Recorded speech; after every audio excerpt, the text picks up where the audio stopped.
그래서 저희 저번 영상 중에 하나에서 처녀 이야기를 한번 하신 적이 있으셨잖아요. 처녀라고 해서 꼭 좋은 여성인 건 아니죠. 그러면 꼭 처녀라고 해서 좋은 여성은 아니죠. 근데 이제 우리가 약간 지역별로 나눌 필요는 있는데, 시골 여성인데 처녀가 아니다. 그러면 날라리를 확률이 크죠. 더 솔직히 말씀드리면 대부분은 아직까지 우즈베키스탄에서 10명이 결혼을 하면 시골 여성 중에 한 7명 정도는 처녀시고요. 도시 여성은 타시켄트, 수도 여성은 10명 중에 5명 정도는 처녀세요. 그런데 처녀가 아니어도 좋은 여성이 있을 수 있죠. 남한과 같은 동네에서 처녀가 아니다. 그러면 안 좋을 수 있는 확률이 더 크다 뿐이지, 우리가 아는 국제 결혼을 하는 모든 나라들, 특히 후진국의 모든 나라들에서 처녀냐 아니냐에 따라서 좋은 여성이냐 나쁜 여성이냐 이건 아닌 것 같아요. 아니, 그게 물론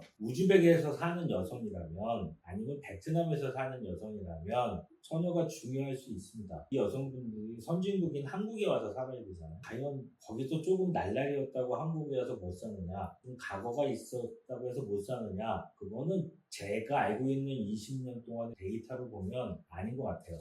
근본적으로 제가 이제 일본을 지금 준비하고 있는데, 저희가 알고 있는 일본 여성들은 대부분은 처녀가 아니시죠. 한국도 비슷할 거예요. 여성 비하적인 얘기는 아니고. 근데 처녀가 아니라서 나쁘냐? 처녀 전에 일본 문화는 대부분 결혼하기 전에, 대부분이라는 얘기는 뭐 50% 이상 여성들이 한두 번의 동거는 경험을 해보고 결혼을 합니다. 한국 여성들도 제가 알기로는 뭐 10명 중에 2~3명은 동거를 해보시고 결혼하는 경우가 많다고 들었는데, 근데 그렇다고 해서 그 여자가 나쁘냐? 그거는 아니니까. 물론 이럴 수 있어요. 뭐 만약에 후진국의 여성이 동거 생활을 경험했다 그러면 나쁜 여자. 그렇지 않고 그냥 단순하게 꼭 처녀여야지만 된다. 처녀일 때 더 좋은 여성일 확률이 크다는 얘기지, 결혼 생활에 성공한다는 얘기는 아닌 것 같아요. 신랑분들 중에서도 그걸 따지시는 분도 계시죠. 종종 왕왕 계시죠. 특히 나이 드신 분들이 있어요. 저도 80년대 초반 학번인데, 저희 때만 해도 되게 중요했죠. 처녀냐 아니냐. 그런데 처녀가 아니신 분들이 결혼했다고 해서 못 살진 않아요. 제 대학 동기들이나 이런 거 보면 저희 때는 처녀가 아니면 날라리라고 했는데, 과연 그 여성분들이 결혼 생활에 실패했느냐? 잘 살고 계십니다. 오히려 20, 30대들은 별로 많이 안 보시는 것 같아요. 40, 50대들은 굉장히 많이 보세요. 인터넷이나 유튜브에 어떤 분들이 적어놓은 글이나 이런 것 때문에 그러신 것 같은데, 이제는 대한민국의 결혼 생활이 굉장히 다양성도 필요하고, 그 다양성을 해결하는 해결 능력이 중요하다고 봅니다. 지금 현재 우리 대한민국의 결혼 생활의 힘든 점이 왜 힘드냐? 제가 젊었을 때 결혼 생활은 주로 먹고 사는데 주력을 하다 보니까 다양성이 지금보다는 부족했죠. 지금은 결혼 생활에 필요한 모든 게 다양해졌고, 더 중요한 건 그 다양한 점들을 어떻게 충족시켜 나가고 그거를 해결시켜 나가는 복구 능력이 중요한 거지, 단순하게 처녀라고 이 여자가 좋은 여자고 해서 결혼 생활에 성공한다? 그건 아닌 것 같아요. 결국은 지금 우리 아버님 때 인생 방법하고 지금의 20, 30대가 사는 인생의 방법이 틀리지 않습니까? 세대별로 차이점인 거지, 그게 꼭 처녀야지만 된다? 그건 좀 시대를 좀 뒤로 하시는 분들이 있는 것 같아요. 노래방이나 주점에서 일하시는 여성분들 뭐 구별하는 방법이 있을까요? 첫 번째, 후진국이라는 말 그 자체는 다양성이 부족하고 복잡성이 덜하다는 거예요. 저는 일단 후진국의 여성들이 왔는데 화려한 옷차림에 세련된 여성을 되게 눈여겨봅니다. 왜? 화려하고 세련되지려면 가족이 그만큼 돈이 있거나 자기가 돈이 있어야 되는데, 자기가 돈이 있지 않고 가족이 돈이 있으면 국제결혼 안 시킵니다.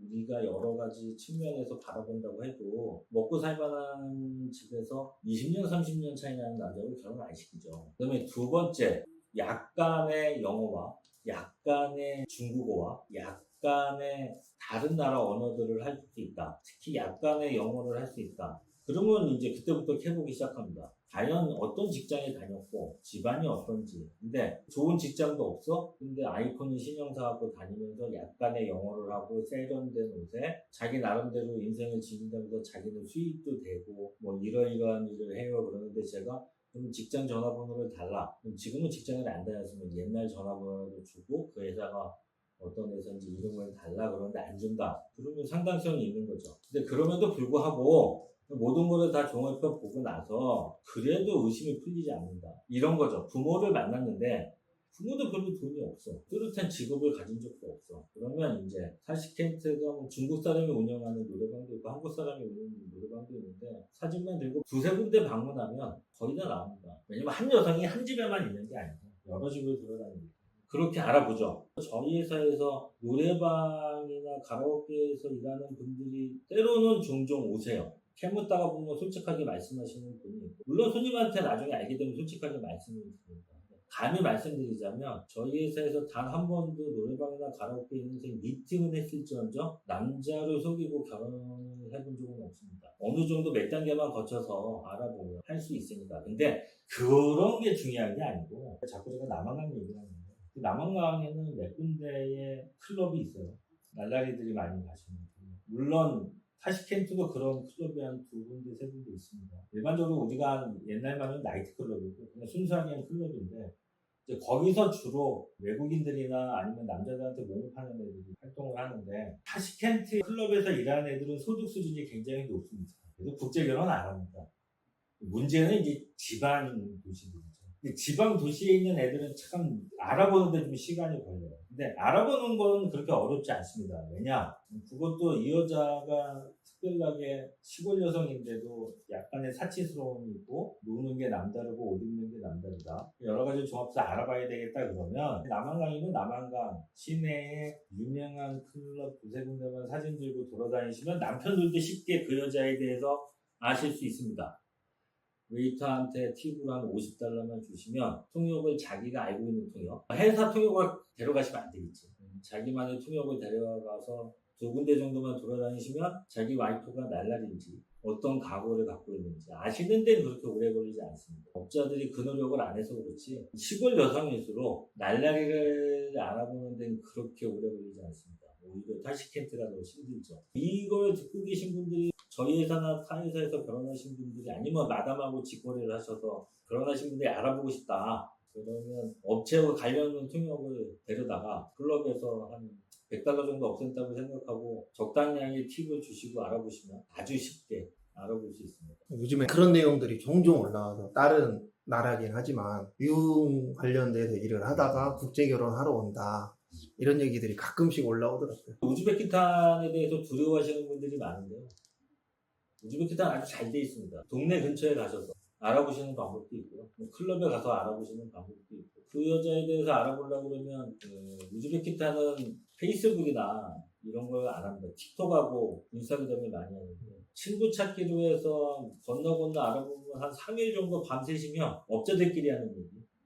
어떤 사람의 밑장을 다 드러내서 올려서 까는 데까지는 한 3일이면 됩니다. 우리 신랑들은 대부분 그렇게 하고 계세요. 제가 그걸 다 할 수가 없고요. 제 직원이나 저 같은 경우는 다 사전에 막아놓기 때문에 의외로 업자가 인스타그램 다 알아보기는 되게 힘들지만 이제 신랑 지인분들 저희는 이제 더 이상 써먹을 지인이 없기 때문에 그런 분들 많으세요. 단순히 좀 알아보시면 되잖아요. 제가 알고 있는 지인들은 경력이 20년 되다 보니까 이제 써먹을 대로 다 써먹어서 오픈이 됐고 신랑이나 신랑 지인분들 모르잖아요. 여기 막 파도 타기도 넘어가다 보면 여성의 이름, 생년월일, 전화번호 정도만 알면 그렇게 추적하는데 오래 걸리지 않습니다. 동남아 여성들도 마찬가지로 장사는 전 그렇게 생각해요.